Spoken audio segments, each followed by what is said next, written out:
BTC के सहयोग से हमने पिछले महीने 3 दिन का कनक्लेव किया था नेशनल एजुकेशन पॉलिसी पर, और उसी के फॉलोअप एक्शन में हम ये कॉलेजेस को वापस बुलाया है। कॉलेजेस से कुछ प्रिंसिपल्स आए हैं, कुछ IQAC के लोग हैं और कुछ वहाँ के टीचर्स हैं, प्लस यहाँ के भी टीचर्स हैं बोडोलैंड यूनिवर्सिटी के।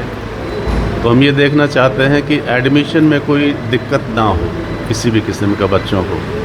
क्योंकि कई जगह कन्फ्यूजन था कि 4th ईयर में कैसे एडमिशन होगा या फर्स्ट ईयर में कोई एडमिशन में प्रॉब्लम आ रही है। तो इस सब को सॉर्ट आउट करने के लिए अलग अलग कॉलेजेस का अलग अलग छोटा मोटा प्रॉब्लम होता है, तो उन सब को एक ही जगह इकट्ठा कर कर हम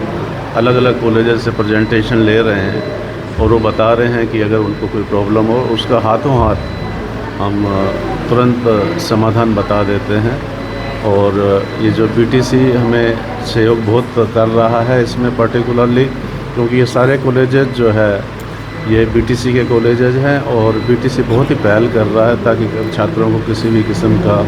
कोई भी दिक्कत नहीं हो। उसके लिए हम बीटीसी के चीफ साहब के जो है बहुत बहुत आभारी हैं कि आपने वापस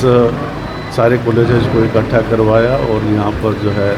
पूरी तरह से फंडिंग करके इस कनक्लेव को वापस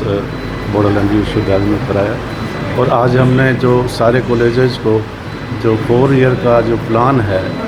उसमें टीचर्स का भी क्वेश्चनर्स है, कॉलेज का भी है और स्टूडेंट्स का भी है, उनको क्या दिक्कत आ सकती है उसका भी रिलीज़ किया है। रिलीज़ तो कुछ दिन पहले कर दिया था, लेकिन आज उनको हार्ड कॉपी भी दिया है हमने, और मुझे उम्मीद है कि ये सारे एडमिशन्स स्मूथली चलेंगे। हम लोग रिज़ल्ट निकालने के प्रोसेस में हैं और उसमें भी कुछ किसी को दिक्कत थी तो वो भी हम सॉर्ट आउट कर रहे हैं, और मुझे पूरा विश्वास है कि अगला सत्र स्मूथली और सबके सहयोग से बहुत अच्छे से चलेगा। धन्यवाद।